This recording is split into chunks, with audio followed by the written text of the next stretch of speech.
Chapitre 545. Le serviteur de Béthanie apporte à Jésus le message de Marthe.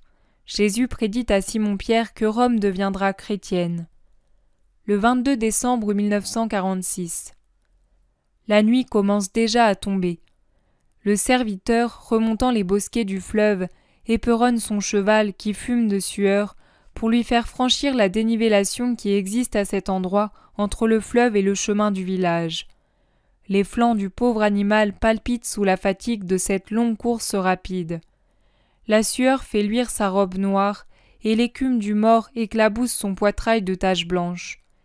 Il halète en cambrant son cou et en secouant sa tête. Une fois sur le sentier, il a vite fait de rejoindre la maison. Le serviteur saute à terre, attache le cheval à la haie et appelle. De derrière la maison se présente la tête de Pierre et de sa voix un peu rauque il demande. « Qui est-ce ? Le maître est fatigué. Cela fait des heures qu'il n'est pas tranquille. Il fait presque nuit. Revenez demain. » « Je ne veux rien du maître, moi. Je suis en bonne santé et je n'ai qu'un mot à lui dire. » Pierre s'approche. « Et de la part de qui, si on peut le demander ? Si je ne peux reconnaître à coup sûr, je ne laisse passer personne, et surtout pas quelqu'un qui pue Jérusalem comme toi. » Rendu plus soupçonneux par la beauté du cheval mort richement harnaché que par l'homme, il s'est avancé lentement. Mais quand ils sont en face l'un de l'autre, il fait un geste étonné. « Toi ? Mais tu n'es pas un serviteur de Lazare ?» Le serviteur ne sait que répondre. Sa maîtresse lui a demandé de ne parler qu'à Jésus, mais l'apôtre semble bien décidé à ne pas le laisser passer. Le nom de Lazare, il le sait, est puissant auprès des apôtres. Il se décide à préciser. « Oui, je suis Jonas, serviteur de Lazare. Je dois parler au maître. »« Lazare va mal ? C'est lui qui t'envoie ? » ?»« Il va mal, oui, mais ne me fais pas perdre de temps. Je dois repartir au plus tôt. » Et pour convaincre Pierre, il ajoute. « Des membres du Sanhédrin sont venus à Béthanie. »« Des membres du Sanhédrin ? Passe donc, passe !» Et il ouvre le portail en disant. « Détache le cheval, nous allons le faire boire et lui donner de l'herbe si tu veux. » J'ai de l'avoine, mais un peu d'herbe serait la bienvenue. Pour l'eau, il vaut mieux attendre. Tout de suite, ça lui ferait du mal. Ils entrent dans la pièce où se trouvent les couchettes et attachent l'animal dans un coin pour le garder à l'abri de l'air.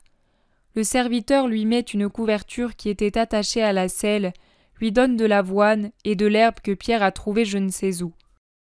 Une fois dehors, Pierre conduit Jonas dans la cuisine et lui offre une tasse de lait chaud qu'il prend dans un petit chaudron qui se trouve près du feu allumé, au lieu de l'eau que le serviteur avait demandé.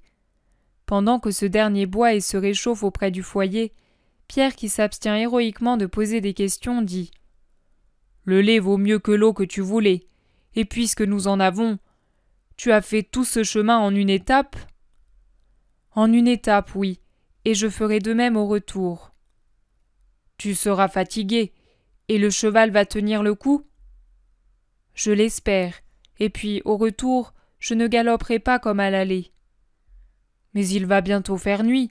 La lune commence déjà à se lever. Comment vas-tu faire au fleuve ? » ?»« J'espère y arriver avant qu'elle ne se couche, sinon je resterai dans le bois jusqu'à l'aube.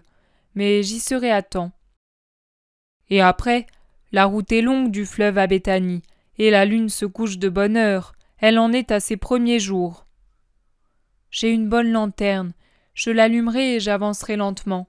Même à petite allure, je me rapprocherai toujours de la maison. »« Veux-tu du pain et du fromage ? Nous en avons, et aussi du poisson. C'est moi qui l'ai pêché, parce qu'aujourd'hui je suis resté ici avec Thomas. Mais maintenant, Thomas est allé demander du pain à une femme qui nous rend service. »« Non, ne te prive de rien. J'ai mangé en route, mais j'avais soif et besoin aussi de quelque chose de chaud. Maintenant, je me sens bien. Mais veux-tu aller chercher le maître ? Est-il ici ? » ?»« Oui, oui, s'il avait été absent, je te l'aurais dit tout de suite. Il se repose à côté, car il vient tant de monde ici. J'ai même peur que cela ne fasse du bruit et n'alarme les pharisiens. Prends encore un peu de lait. D'ailleurs, tu devras laisser manger le cheval, et le faire se reposer. Ses flancs battaient comme une voile mal tendue. Non, le lait, vous en avez besoin. Vous êtes si nombreux. Oui, mais à l'exception de Jésus qui parle tant qu'il en a la poitrine fatiguée et des plus âgés, nous qui sommes robustes, nous mangeons des aliments qui font travailler les dents. Prends, c'est celui des brebis laissé par le vieillard. Quand nous sommes ici, la femme nous l'apporte, mais si nous en désirons davantage, tous nous en donnent.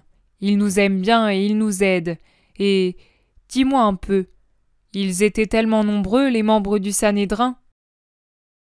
Presque tous étaient là, et d'autres avec eux, sadducéens, scribes, pharisiens, juifs de grande fortune, et même quelques hérodiens. Et qu'est-ce que ces gens sont venus faire à Béthanie ? Est-ce que Joseph et Nicodème étaient là ?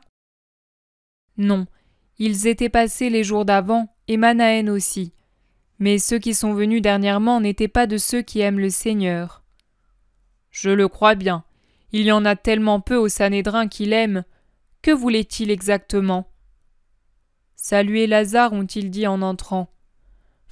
Quel amour étrange. Ils l'ont toujours écarté pour tant de raisons. Bien, croyons-le aussi. Ils sont restés longtemps ?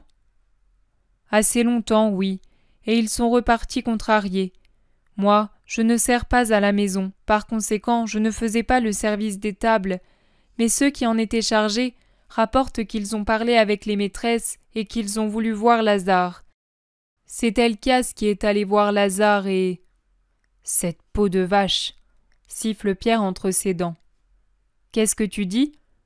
Rien, rien, continue. Et il a parlé avec Lazare ? Je crois. Il est allé dans sa chambre avec Marie. Mais ensuite, je ne sais pourquoi, Marie s'est agitée et les serviteurs, prêts à accourir des pièces voisines, racontent qu'elle les a chassés comme des chiens. Bravo, voilà ce qu'il fallait faire. Et elles t'ont envoyé le dire à Jésus ? Ne me fais pas perdre plus de temps, Simon. Tu as raison, viens. Il le conduit à une porte, frappe et annonce. Maître, il y a là un serviteur de Lazare qui veut te parler. Entre, dit Jésus. Pierre ouvre la porte, fait entrer le serviteur, ferme et se retire méritoirement près du feu pour mortifier sa curiosité. Jésus est assis sur le bord de son lit, dans une pièce si exiguë qu'il y a tout juste de la place pour la couche et pour la personne qui l'habite. Ce devait être auparavant un local pour les vivres, car on voit encore des crochets au mur et des planches sur des chevilles. Jésus regarde en souriant le serviteur qui s'est agenouillé, et il le salue. « Que la paix soit avec toi. » Puis il ajoute « Quelle nouvelle m'apportes-tu ? Relève-toi et parle. » Mes maîtresses m'envoient te prier de venir tout de suite à Béthanie, car Lazare est très malade, et le médecin nous avertit de sa mort prochaine. Marthe et Marie t'en supplient, et elles m'ont envoyé te dire « Viens, car toi seul peux le guérir. » Conseille-leur de rester tranquille. Ce n'est pas une maladie mortelle, mais c'est la gloire de Dieu pour que sa puissance soit glorifiée en son Fils. Mais il est au plus mal, maître, sa chair est gangrénée et il ne se nourrit plus. J'ai éreinté le cheval pour arriver plus tôt. Peu importe, c'est comme je te le dis. Mais viendras-tu ? Je viendrai. Dis-leur que je viendrai et que je leur demande d'avoir foi, une foi absolue. Tu as compris ? Va. Paix à toi et à celle qui t'envoie. Je te répète, qu'elles aient foi absolue. Va. Le serviteur salue et se retire. Pierre court à sa rencontre. Tu as fait vite, je m'attendais à un long discours. Il le regarde. Le désir de savoir transpire par tous les pores de son visage, mais il se retient. Je pars. Veux-tu me donner de l'eau pour mon cheval ? Après je m'en irai. Viens, nous avons tout un fleuve à te proposer, en plus du puits pour nous. Et Pierre, muni d'une lampe, le précède et donne l'eau demandée. Ils font boire le cheval. Jonas soulève la couverture, examine les fers, la sous-ventrière, les rênes, les étriers. Il explique. Il a tant couru, mais tout est en bon état. Adieu, Simon-Pierre, et prie pour nous. » Il conduit le cheval dehors, sort sur la route en le tenant par la bride, met un pied dans l'étrier et s'apprête à monter en selle. Mais Pierre le retient en lui posant une main sur le bras. « Tout ce que je veux savoir, c'est cela. Y a-t-il danger pour lui à rester ici? Ont-ils fait cette menace? Voulait-il apprendre par les deux sœurs où nous étions? Réponds, au nom de Dieu. » « Non, Simon, non, il n'en a pas été question. C'est pour Lazare qu'ils sont venus. Entre nous, nous soupçonnons que c'était pour voir si le maître était là et si Lazare était lépreux, car Marthe criait très fort qu'il n'est pas lépreux, et elle pleurait. Adieu, Simon, paix à toi. Ainsi qu'à toi et à tes maîtresses, que Dieu t'accompagne sur le chemin du retour. Il le regarde partir et disparaître bientôt au bout de la rue.